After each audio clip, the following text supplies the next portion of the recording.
Before the story turns back toward Rudius, there is one more blade being sharpened far to the west. At the Sword Sanctum, Eris Greyrat has found the kind of wall she cannot simply cut down. To face the dragon gods, speed will not be enough. The Sword Sanctum in the far west of the Northern Territories stood on land that had known many battles. At present, it was the home of the Sword God style, but there had been a time when the Water God style held sway here. A mere century ago, the leaders of the two styles had dueled here, and the Water God had won the Sanctum from its owner. That Water God was later defeated by a different Sword God and lost the Sanctum in turn. Ever since, it had belonged to the single strongest swordsman of each successive generation, who earned the right to teach those of their school here. The students who secured a place at the Sanctum were tutored by the greatest possible teacher and had a chance to supplant them as the strongest. This was a fact that drew many ambitious young swordsmen and women to this cold, isolated place, if only to see it with their own eyes. At present, however, two visitors of a more unusual sort were approaching its main hall. One was an elderly woman, perhaps in her early 60s. The expression on her face suggested she was something of a curmudgeon. Otherwise, she was the picture of a gentle, harmless old lady. At present, she was dressed for the road, but it was easy to imagine her in more casual clothes, leaning back in an easy chair while knitting something out of yarn. Only one detail seemed incongruous. The old woman wore a slightly shortened sword at her hip. In addition, a swordsman of particular skill could have seen that her relaxed bearing was only a facade, and that even their swiftest attacks would fail to touch her. But enough beating around the bush. The woman's name was Rita Leah, and she was the reigning water god. She had perfected her style's ultimate technique, the Blade of Deprivation, and ranked among this generation's strongest warriors. Accompanying Rita was a youthful woman, perhaps 20 years of age, whose face bore a certain resemblance to hers. She was also dressed for the road, and also carried a sword at her hip. Rita's young companion asked, "Is this the sanctum proper now, Master Rita?"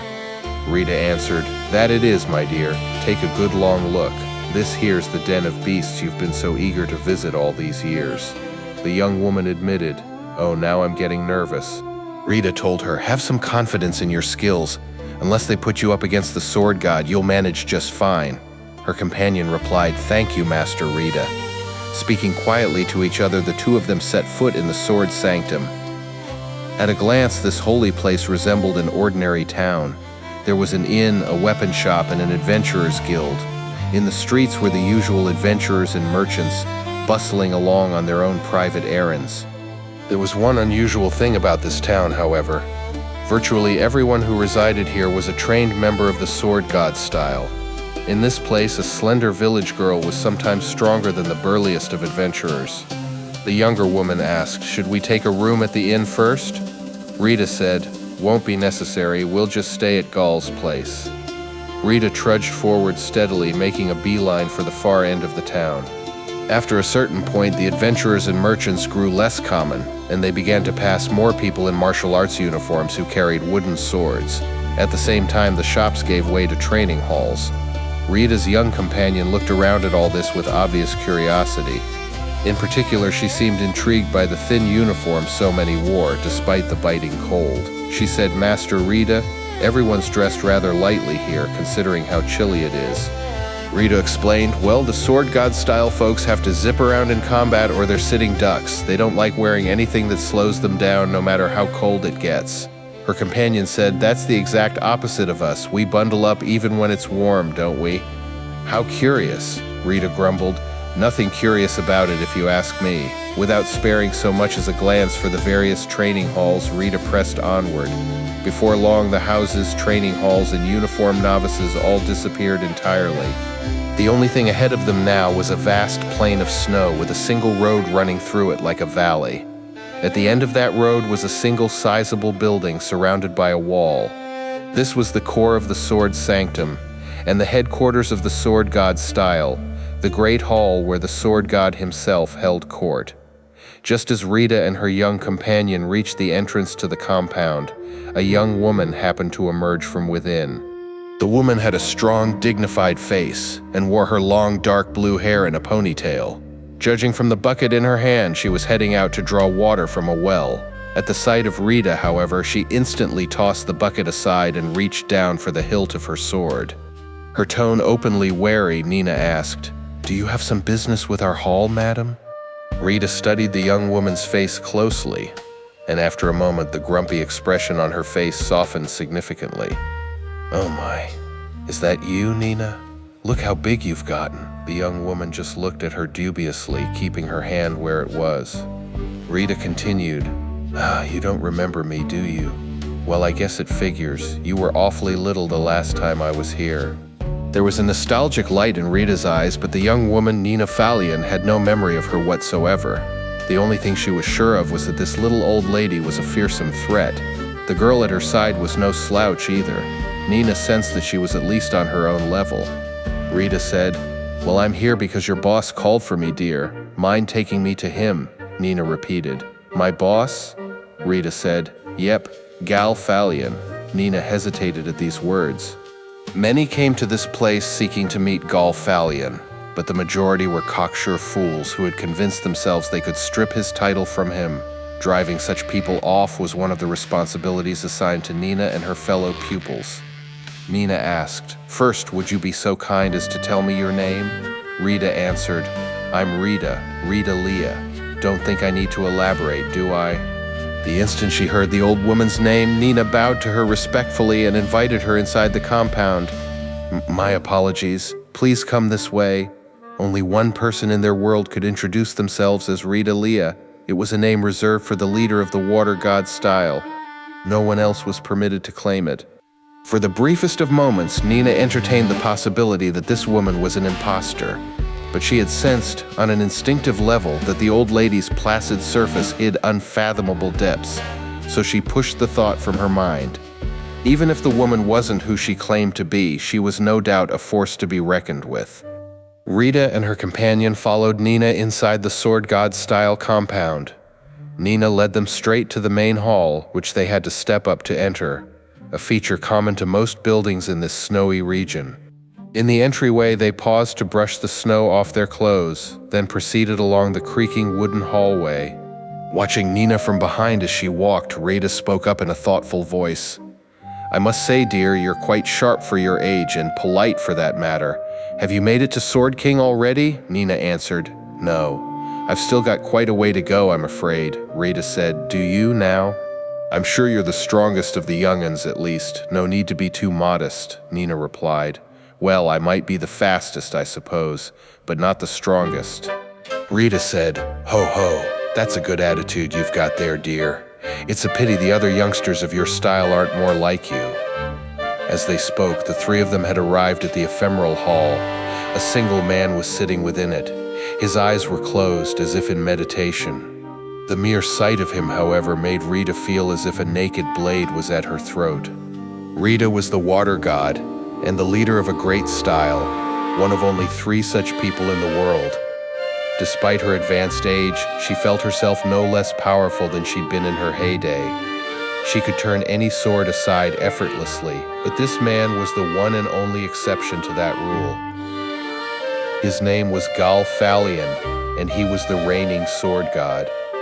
Nina said, "Master, I've brought Rita Leah here to see you." Opening his eyes slightly, Gal Falion studied Rita's face. He also glanced briefly at the girl beside her, but seemed to lose interest in her quickly. "You're here. Thanks for trudging out all this way, Rita.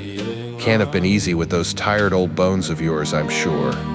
Rita answered, "It certainly wasn't. Still, it isn't every day you come asking me for a favor, right? You piqued my curiosity, I suppose." Woof. Rita approached the sword god and sat down in front of him.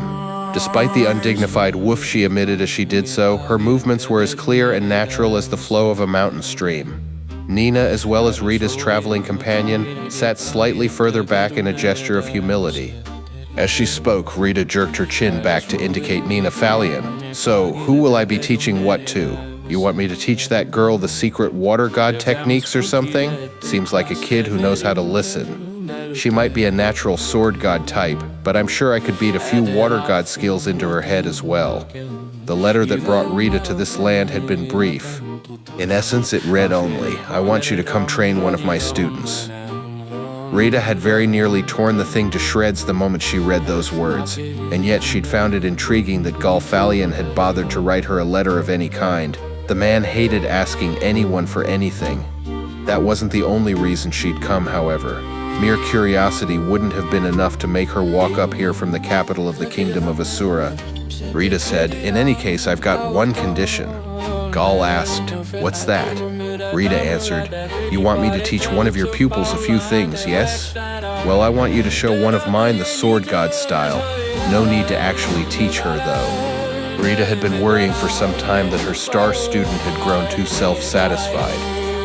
The water god style was the official style taught in the kingdom of Asura, meaning it boasted many pupils, but it was rare for them to refine their talents past a certain point. The girl Rita had brought along today was one of the exceptions, but she had no students of comparable skill to test herself against, and her confidence had grown excessive. She kept at her training earnestly enough, but with no true rival to drive her forward, she'd failed to make real progress over the last year or so. Rita had brought her to this place to give her a taste of defeat, convinced that this would benefit her enormously in the long run. Even if the youngsters of the sword god style proved to be inadequate to the task, if she had the chance to spar with Galfalion himself, the experience would still be a deeply valuable one. The nature of the water god style was such that the stronger your opponent, the more you would improve by training with them. Rita thought it likely that Galfalion had called her here for the very same reason, for her to crush some uppity pupil with the water god style's most vicious counterattacks, motivating them to improve further. Gal said, "Oh, is that all? Sure thing." Rita chuckled. "You know, we could even have my pupil face off against yours if you'd like." This wasn't a spontaneous proposal, of course. Rita was hoping to have Nina teach her pupil a lesson in humility. Throwing her straight against the sword god was one idea, but she figured it would be more humiliating to lose to a girl her own age. Gal said, "Why not?" "Nina, go get Eris for me." Nina answered, "Yes, master." At these words, however, Rita tilted her head curiously. From the moment she'd met the girl at the entrance to the compound, she'd assumed Nina was the student she was here to teach. Nina hesitated. Master," Gal said. "What is it? Hurry up, kid," Nina asked. "I was hoping you'd give me the opportunity to spar with our visitor as well. I'm very interested in seeing what the water god style can do," Gal said. "Huh? That was always part of the plan." A happy, relieved expression flashed briefly across Nina's face before she hurried out of the hall. Oh, thank you. I'll go get Eris at once." The instant she saw the girl, Rita felt goosebumps on her back. It felt a bit like she'd just encountered a wild monster on the roadside. She very nearly reached for her sword on sheer reflex. The only reason she avoided that particular embarrassment was that her pupil beat her to the punch. Practitioners of the water god style were supposed to stay calm and collected at all times. Getting this jumpy was a failure in and of itself. Gal introduced her. "Hey there, Eris. This old lady's the one who's going to teach you all about the water god style." Nice to meet you. Eris made no effort to hide the scowl on her face, but still bowed her head. Rita thought, "Good Lord, the girl's some kind of wildcat." Intense emotions smoldered deep inside Eris's eyes. She had all the spirit and fury of a starving animal. The water god style was a passive, pliant approach to combat. Even the best of teachers couldn't hope to teach it to a girl with eyes like this. No one like her ever sought out their style to begin with. Rita said, "Hate to disappoint, Gal, but this girl's not cut out for the water god style. It'd be a waste of time for her to try." Galfalion answered with an emphatic nod. "You think I don't know that?" Rita asked. "What am I supposed to teach her then?" Gal said, "You don't have to teach her anything, just spar with her using your style." Rita considered this. This brief exchange was sufficient for Rita to discern the sword god's intentions. He wanted this Eris girl to learn how to fight the water god style in the most hands-on possible way. Rita didn't understand why, however. It couldn't hurt for the girl to get a bit of experience against a different style, but calling Rita here for that was just excessive. A talented, seasoned student of the sword god style could launch an attack too swift for your average water god practitioner to deflect. Compared to learning the intricacies of Rita's style, the girl would be better off simply mastering her own. Unlike the water god style, which required an opponent even to practice, the sword god style was all about landing the first blow with overwhelming speed and power. There was no need to know your enemy if you cut them down before they could react. The way Rita saw it, the only reason Phalion would want the girl to gain experience against the water god specifically was if he expected her to face a truly powerful practitioner of the style, one too skilled to be overwhelmed by speed alone. And there was only one such practitioner who came to mind. Rita asked, "Bit confused here, Gal. You planning to have this little beast assassinate me or what?" Gal scoffed, "Oh please, you've got one foot in the grave already. Why would I even bother?" Rita said, "Well, enlighten me then. Why do you need me to teach her how the water god style works? Who are you planning to throw her at?" A ferocious smile spread across Gal Phalion's face.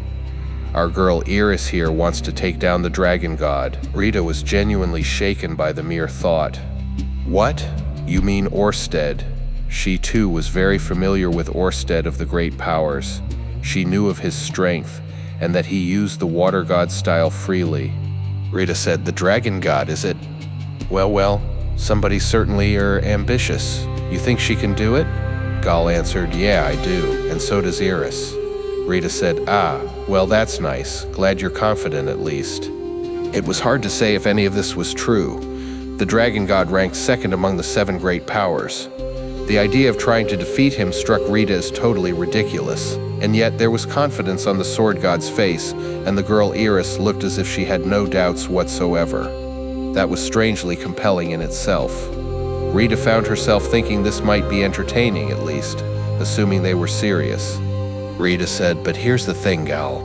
I'm not interested in spending time on someone who doesn't have the talent. Let's start her off against my pupil here, all right? I'll play with her once she manages to overwhelm the kid. And if she holds her own with me, then I'll think about teaching her a few things." It was a 3 birds, 1 stone kind of plan.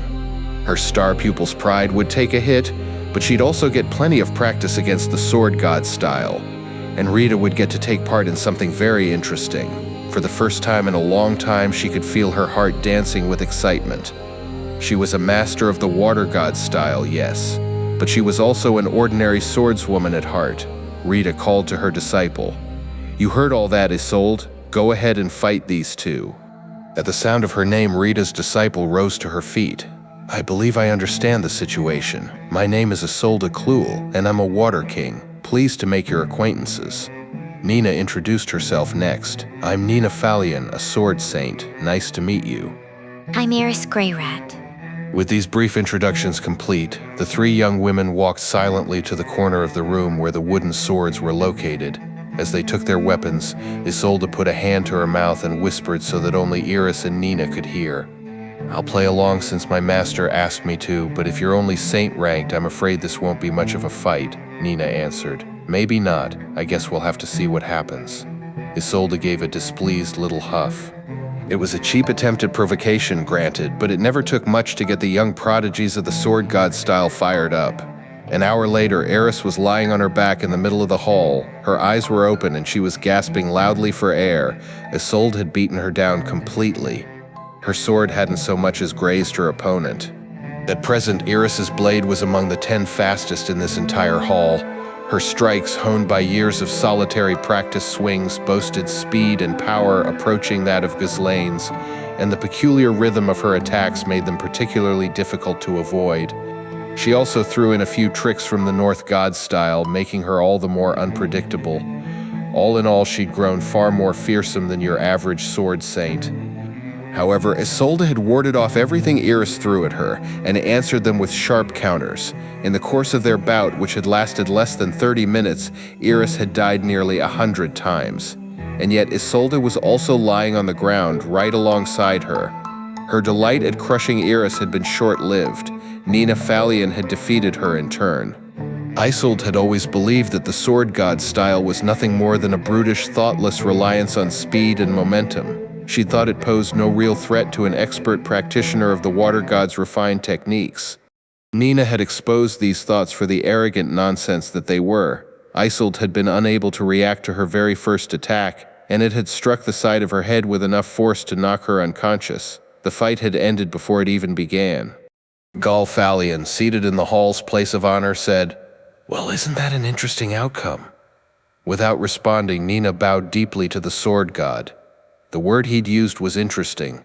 That suggested he hadn't expected Nina to be the last one standing.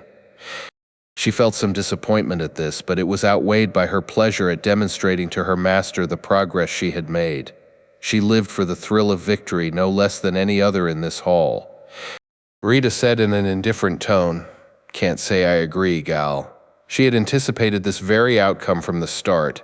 A raging beast incapable of concealing its emotions was the easiest possible prey for an expert of the water god style. Eris was strong, to be sure, and she held enormous potential for growth, but strength wasn't enough. A ball of pure fury stood no chance whatsoever against the water god's approach. Rita had expected Nina's victory as well, with no less certainty.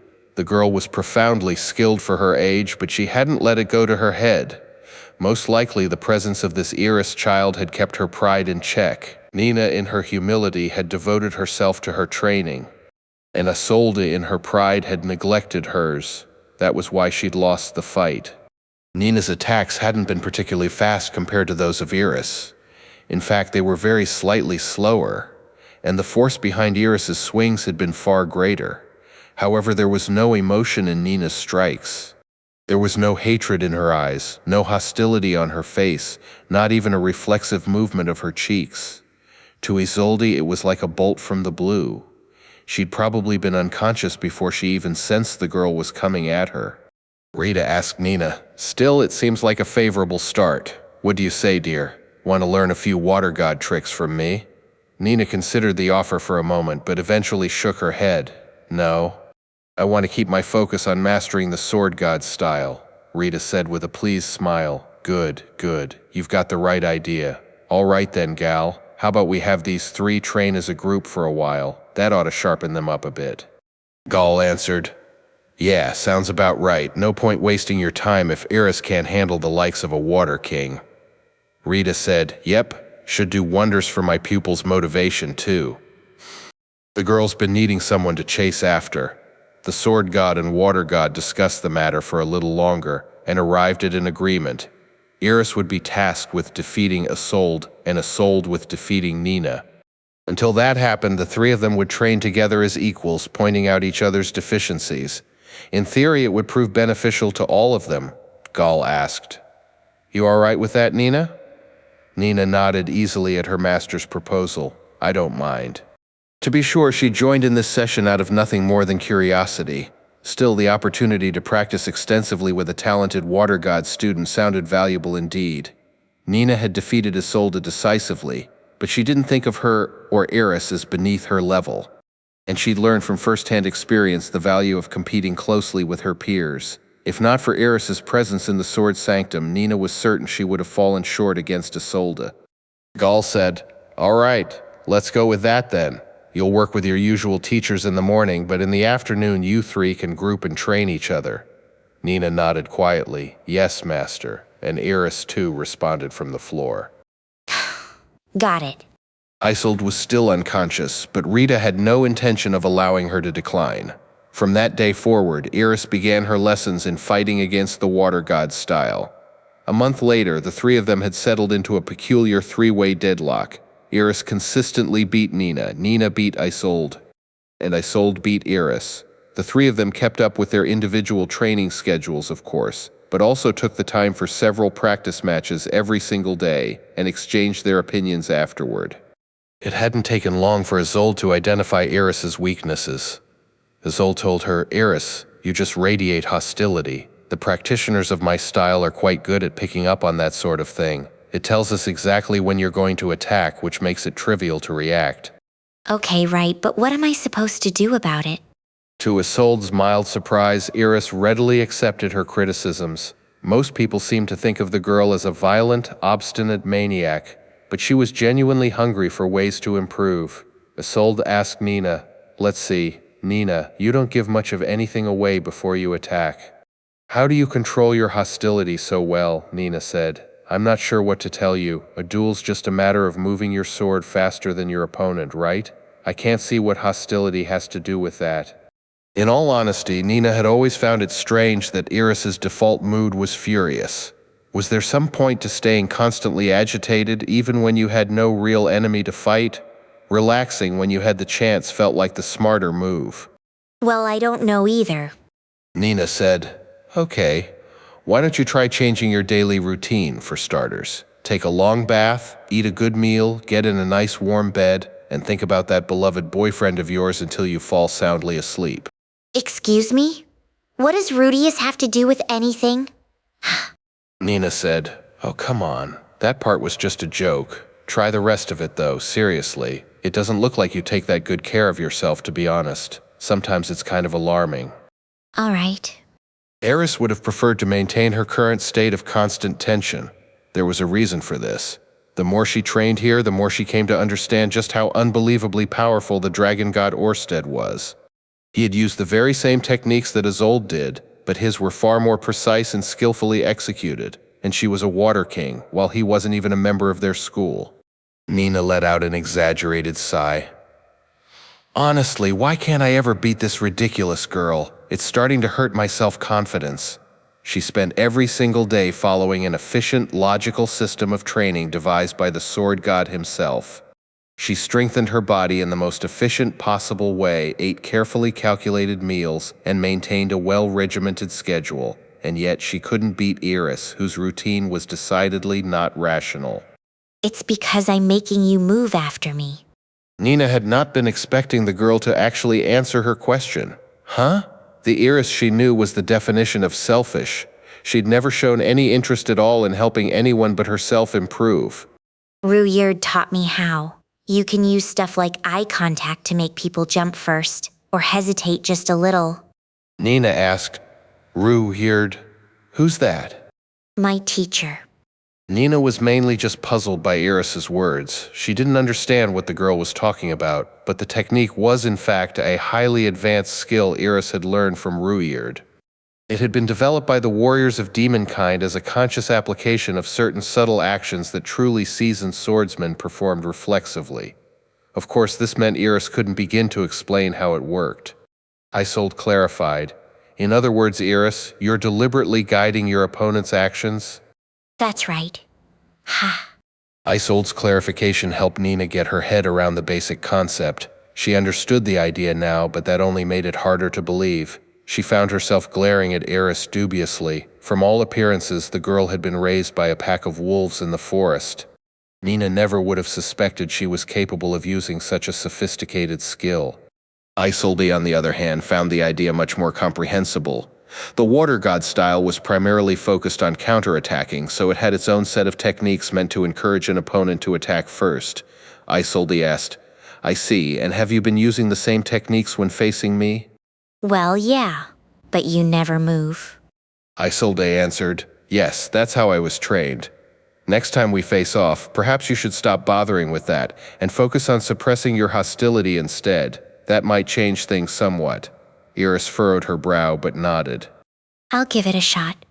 She was willing enough to attempt this, but she still didn't know how to suppress her hostility. Controlling her feelings wasn't something she'd ever really done before. Of course, she'd heard comments like this plenty of times before. However, Rudyard had encouraged her to make use of her natural aggression, and his training methods had taken it into consideration. As a result, she'd never felt the need to change. While her hostility might ordinarily be a handicap, she had more of it than most people. She preferred to use it as a resource rather than pretend it wasn't there. Nina muttered, "I wonder what I should try then. Isolde, how do you deal with her?" Isolde said, "Let me see. In the water god style, we train for this sort of thing by covering our eyes and learning to sense when an attack is really coming, but I believe Eris's technique is fairly common among the warriors of demonkind, so I imagine the sword god style has its own way of coping with it. Why don't you ask your master about this?" Isolde was both talented and profoundly clever. The water god style tended to attract patient and studious types like her. Nina said, "I'll try. This does get frustrating sometimes." Oh, looks like the sun's about to set. At these words from Nina, the day's review session came to an end. Isolde said with a smile, "I suppose I'll see you both tomorrow then. You know, I've been enjoying myself very much recently. This is the first time I've ever had the chance to talk things through with anyone close to my own age, Nina replied. The feeling's mutual, Isolde. She meant it too. Now that Eris was actually speaking to her, Nina had come to realize that the girl had a vast and varied knowledge of combat. Apart from her practical experience, she evidently had a smattering of North God and demonkind techniques at her disposal. It was hard to shake her overall impression of Eris as a wild dog in human clothing, but she'd gained a grudging respect for her abilities. The girl wasn't resorting to cheap tricks. She was simply using skills from other schools of combat. Eris's attitude hadn't particularly changed. Normally, she wouldn't have even offered her opinions in a group like this, even when forced to attend it. But this evening, she'd found herself remembering the period when she was learning the sword with Rudius as a child. The two of them had often talked about their progress and figured out new ways to improve, just as Nina and Isolde were doing now. Eris thought, this can't be a bad idea if Rudius used to do it. The logic was very simple, almost childish. But for Eris, it was powerful enough to convince her to actually communicate for once. Isolde said, well then, I'll be on my way now. I have more training with my master tonight, Nina answered. Thanks for your help today, Isolde. Isolde replied, don't mention it, Nina. You're helping me as well. I can feel myself improving day by day. As the three of them approached the point where the path to the guest rooms diverged from the one leading to the lodging house, Isolde and Nina paused for some final pleasantries. Eris, on the other hand, kept right on walking down the path to the lodging house. Isolde called after her, thank you as well, Eris. I'll land one on you tomorrow. Isolde answered, I look forward to it. Eris made a dismissive sound. Without even turning around, Eris marched on forward. With one final nod to Isolde, Nina hurried after her. Nina called, Eris? I'm assuming you're going to keep training for a while, but once you're done, remember to at least rinse yourself off. Normally, these words would have passed through one of Eris's ears and out the other. Nina wasn't expecting her to listen, but she said this nearly every day regardless. The girl did get terribly smelly after all. Today, however, Eris didn't just ignore her. Instead, she turned back to glare at Nina with a slightly irritated expression on her face. Is what you said before really true? Nina asked, What are you talking about? You said I could hide my hostility if I took a long bath, ate a good meal, and thought about Rudius in bed every day? Nina found herself at a loss for words. In all honesty, she'd mostly said that in an attempt to trick Eris into acting a bit more civilized. But in theory, the ability to relax was a crucial part of controlling your emotions, and so she decided to double down. Nina said, yes, that's right. And for another thing, that boyfriend of yours won't stay interested in you for long if you're constantly this smelly. That won't be a problem. I used to catch Rudius hugging my sweaty old shirts all the time. Nina stared. What? Remembering the young man she'd briefly met once before, Nina tried to picture him burying his face in this strange girl's stinky clothing. It was an appalling mental image. However, she saw that Eris was growing increasingly irritated at her reaction, and wisely opted not to comment further. Nina said, look, forget it. All I know is men don't like filthy women, all right? Well, I guess Rudius was kind of fussy about keeping things clean. Nina said, there you go. And that's why you should pay more attention to your hygiene.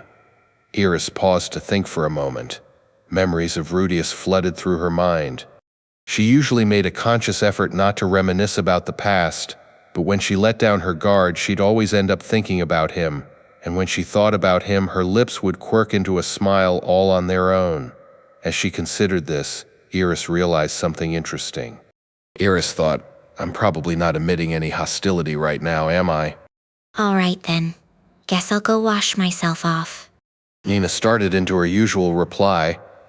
Yes, I wasn't expecting any better from you. Don't worry, I've nearly given up at this. Then the words caught up with her. Wait, what did you just say? Eris strode off toward her room without responding to the question, and Nina just watched her go, a look of stunned disbelief frozen on her face. It took another year for Eris to reach equal footing with the Water King Isolde. For Eris, that tiny smile was not the end of training. It was the first proof that fury could be set down, if only for a moment. Another year still waited between her and Isolde.